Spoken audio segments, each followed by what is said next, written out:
the founder of the most notorious privacy token, was found to possibly be working with Interpol.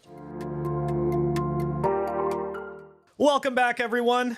We are going to dive into this really interesting story about Monero and Riccardo Spagni's possible connection with Interpol. Now, I got to tell you, in diving into this story, I ended up going down this rabbit hole. I had never heard of James Edwards before. I'd never heard of all of his aliases. And anyways, I just have to say that I don't think that the situation is as cut and dry as it seems. And also, just wanted to state, I am not in any way, shape, or form a Monero fanboy, and this is not a clip trying to prop up Monero or put down Monero or anything like that. This is more about the confusing story about Riccardo Spagni, the quote-unquote asset tracking or tracing that took place, and James Edwards' narrative. It all started with a retweet from Mr. Hoddle that was referencing this tweet from James Edwards. And, you know, he was saying that it was news to him that that Fluffy Pony was possibly working with Interpol. And of course, when I saw that tweet, I was like, wow. Because of course, most of us haven't heard about what happened to Riccardo after he was detained, and that story just kind of vanished, so here we are a couple of years later, and all of a sudden, we see this tweet out of James Edwards, and yeah, this was definitely surprising, and it made me want to dive into it a little bit more. Not sure how this space missed this, but at Fluffy Pony, Riccardo Spagni, the founder and lead maintainer of Monero XMR, outed himself as an informant for Interpol after he was detained by U.S. Marshals pending extradition. Evidence strongly suggests he helped them track Monero. Okay, that is the narrative that he is painting. And of course, in terms of FUD, right? Like, this is some serious FUD, especially for supporters of the Monero token, right? Because Monero obviously touts itself as being the most private, and it really is. I mean, the whole base layer is obfuscated, so you really can't tell where transactions came from and where they went to. But the point is that this type of tweet is going to make a lot of noise, and it is, look, for better or worse, it's going to piss off a lot of people that support Monero for its privacy qualities. Before we continue on, I just want to point out the narrative that he's setting, right? That James Edwards is setting. Evidence strongly suggests that Riccardo helped Interpol track Monero. That is the claim. Okay? That is the claim. But we're going to dive into this, and you'll see the story is not so cut and dry. Monero's Riccardo Spagni charged with 378 charges of fraud and forgery in South Africa. So this is how the narrative gets set, right? He gets charged with this and somehow ends up helping Interpol with tracing assets. Anyways, he was arrested in the US at the request of the South African government for allegedly defrauding a tech company he worked for between 2009 and 2011. Prosecutors in the country have now charged Fluffy Pony with 378 counts of crime, 126 each for fraud, forgery, and uttering. If you take a note, this came out June 10th, 2022. Charges for fraud and forgery. Fair enough. Let's keep going.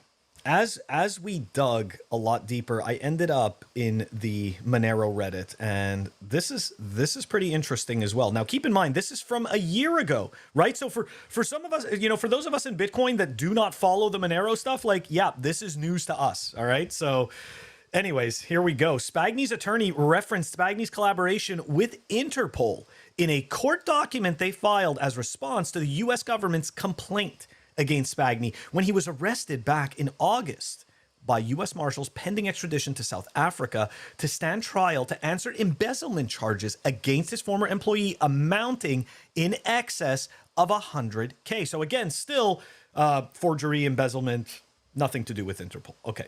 Less than a month prior to the arrest warrant being issued, South African authorities were asking for Spagni's help in an Interpol investigation. Okay, and this is where it comes from. Spagni was still willing to assist the South African authorities in resolving an Interpol matter in March 2021. Digging deeper into all of this, there is a further exhibit that's referenced in that court filing. That exhibit is a very brief one-email reply from Spagni, correspondence between Ricardo and Colonel Esterhuis and Advocate Burke. The subject of that email correspondence is UK MLA request. In Spagni's response, it is stated Mr. Spagni was contacted and he is prepared to assist. What is a UK MLA request? A pretty comprehensive document outlining the MLA requests issued by the UK can be found here. Went to go take a look through this report, and guys, all of these links are going to be in the show notes if you want to go dive into it yourself. Now, let's take a look at that guideline for asset tracing, right? Because this is kind of where the FUD begins. This is where the privacy supporters are like, what? Asset tracing? What was he doing? Okay, let's dive into what this all means. All asset tracing identification of assets should be conducted on a law enforcement to law enforcement cooperation basis through the National Crime Agency or other law enforcement to law enforcement cooperation channels, such as Karen. It is important to distinguish asset tracing from a request for evidential information about the ownership and value of assets located in the UK. It's not entirely clear in any way, shape, or form that this had anything to do with Monero, right? So there's a big leap going on. That's just my opinion. Moving on, the listed types of assistance in the PDF are as follows: statements and interviews, evidence on oath in court, and this is the one that got everybody talking, right? Asset tracing. What kind of criminal investigation do you think Spagni was so eager to assist the UK and Interpol with? That is suggestive language. That is totally suggestive language. So eager to assist. I don't, where do we get that from? That is an assumption, okay? And that is meant specifically to implant this idea in your head. This person wanted to cooperate with Interpol, which again, when you're stuck in a situation like that, I'm not really sure how much leeway you really have. But again, we don't actually know in any way that Ricardo Spagni helped Interpol. Just saying, we don't. Maybe we should ask, what kind of criminal investigations could Interpol Europe be conducting that would prompt them to reach out specifically to Ricardo Spagni of all people? The only thing we know Spagni has knowledge, expertise about would be Monero, right? So again, there's the insinuation. All right, we got this article that actually dropped at the time of this recording. It looks like Ricardo is pushing back. Monero founder refutes allegations of helping Interpol trace funds. Crypto influencer James Edwards claimed in a thread that Spagni outed himself as an informant for Interpol after U.S. Marshals detained him pending extradition. He said evidence strongly suggests that he helped them track Monero. But I got to say, from everything we've looked at, none of that actually indicates that he's helped them track Monero in any way, shape, or form. So this is just a massive FUD assumption. Based on the asset tracing request, Edwards said, I exposed at my Monero project founded by Fluffy Pony was a wallet that stole funds and de-anonymized users en masse. But of course, he doesn't offer a link that provides any evidence to that in any way, shape, or form. Notably, the crypto commentator has used GPT-4 to draw some of these inferences. That's right. ChatGPT. Okay, this as if this gets any funnier, but it does. It gets more ridiculous. Meanwhile, author and analyst. Here we go. The giant asshole with lips. Nassim Nicholas Taleb retweeted the assertions. The Black Swan author, it's actually Black Swan, author claimed that if Monero's chief maintainer turns out to be an Interpol informant, here we go. His claim that every Bitcoin transaction can be traced could be accurate. Bless Nassim's heart. So I want you guys to keep in mind, Nassim Taleb wrote the foreword for the Bitcoin Standard. Now, what's really pathetic about this, this very wordy, self-important byproduct of humanity is that he never actually read the book that he wrote a foreword on. So he wrote the introduction, for the Bitcoin Standard by Saifedean Ammous. But he never actually read the book.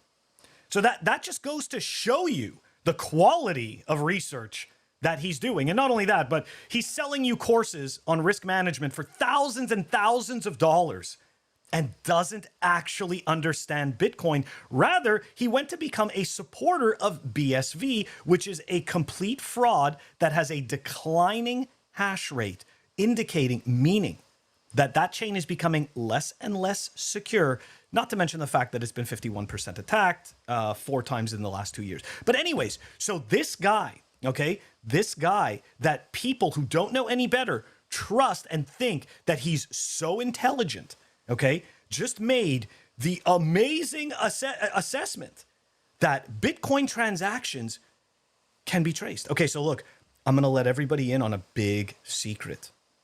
Bitcoin is a transparent ledger. Oh my God. All the data is available to see. So this is a moot point. This is complete and utter garbage. Okay. And I'm actually going to put a link in the show notes to a really great article written by Alan Farrington called A Tale of Two Talebs, which details the delicate genius and his insecurity at work. It's absolutely fantastic. Yeah, Nassim Taleb is an absolute fraud. And the fact that this guy chimed in on this just really adds weight to the fact that this story is complete bullshit. Okay, off the soapbox, back to the story. Fluffy Pony responded to the allegations by calling James Edwards brain dead. With regard to the allegations, Spagni said, "This nonsense post is unsurprising coming from a known scammer." Oh, that got interesting for me. The Monero founder said, "At no point have I ever met with and or helped a law enforcement agency or government or an individual or a government agency or a company or anyone to trace Monero."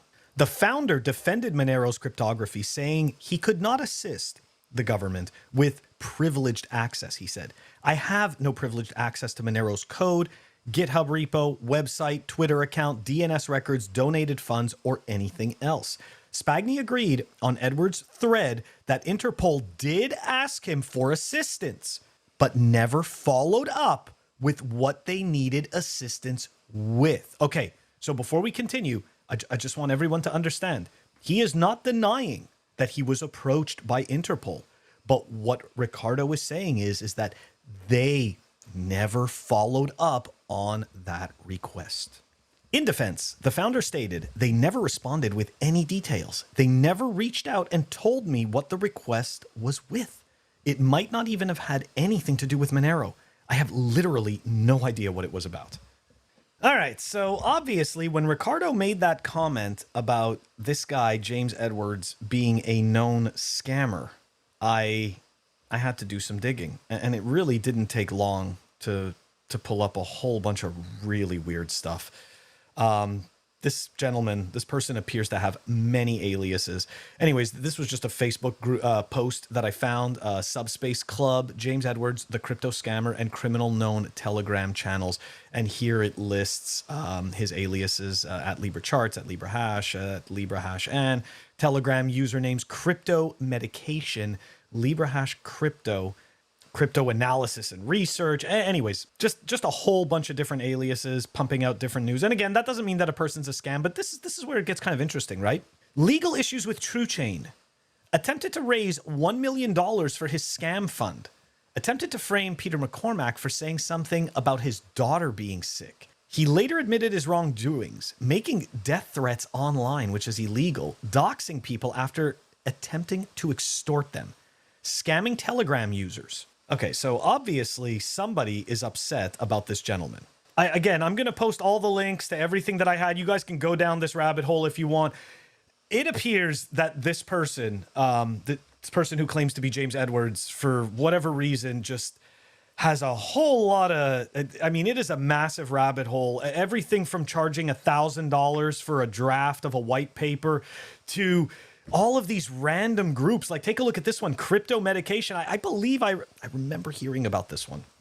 Anyways, immediate access to all membership benefits listed in this chat today for $100 and today alone. Patreon is going up as well as our payment site tomorrow, and then it is $150. No negotiation. Okay, so look. So right away, when you start getting into the paid Telegram groups and all of this stuff, you're more than likely getting led to being scammed. Sorry, not sorry. Like that's just the way it is, right? It's just like the paid whale signals, the paid pump groups. It's no different. But okay, there's a little bit more to this because it looks like there was an article. I mean, there's been several articles written, but this one in particular caught my eye specifically about this James Edwards person, and we're going to dive into it right now to round this out before we give our comments. Here we go. August 31st, 2021. So this guy's been in the space for a little while.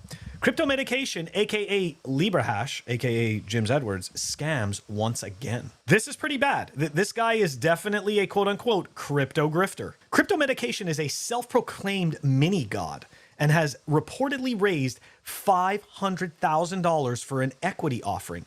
In the past, he launched a clothing and hat brand, Thou Art Clothing, and had numerous individuals report that they were conned and not refunded for their purchase on his site.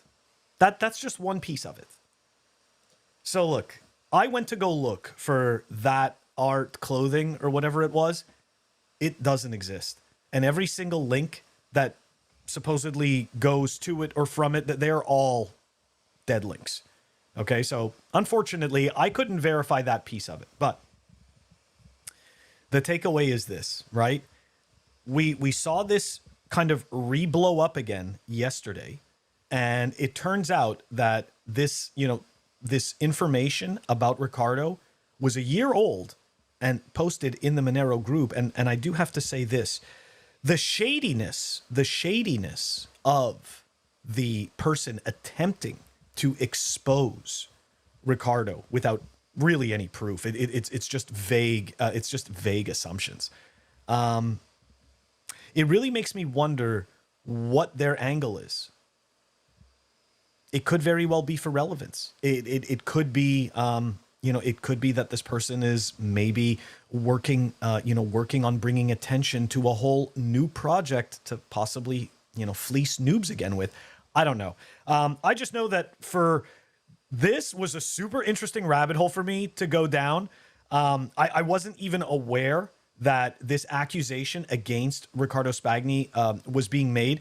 Interestingly enough, James Edwards also tried to attack Adam Back and tried to rope Blockstream in with some really, really strange characters. Look, guys, there's a lot of information out there, okay? Not everybody is always going to, not everybody is always going to be right. It's obviously very important that when we make a mistake, we correct it, right? That there's nothing wrong, right? There's nothing wrong with making mistakes. You make a mistake and then you come back and you say, hey, I said this piece of information and I was incorrect. I've done this in the past. And of course, anything that, any of these stories that I go through, if I'm incorrect about something, I appreciate, somebody adding it into the comments so that I can correct it and I can provide that on the next clip. But look, I don't, the big takeaway from this, I can't believe 100% with any degree of certainty that Riccardo Spagni helped Interpol trace transactions through Monero. Privacy is a very touchy topic because the proponents of privacy often get demonized as you have something to hide. That's why you want privacy. No, privacy is a right, and I have the right to only share the information that I choose to share, that I am okay with sharing. Okay, so privacy advocates are not freaking criminals. Okay, they are not criminals. Putting that kind of a blanket statement over people is just it's disingenuous. It's disingenuous for your own worldview, and it's disingenuous to others. Okay, so the point being, indeed, regardless of the cryptocurrency, right, that you're using, regardless, people, and even with regular money, people do sketchy things all the time.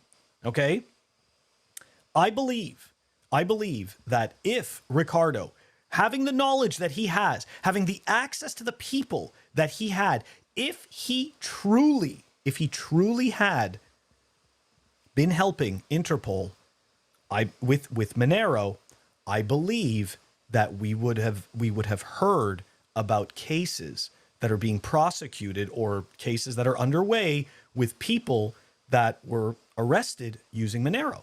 And I don't believe that that's the case.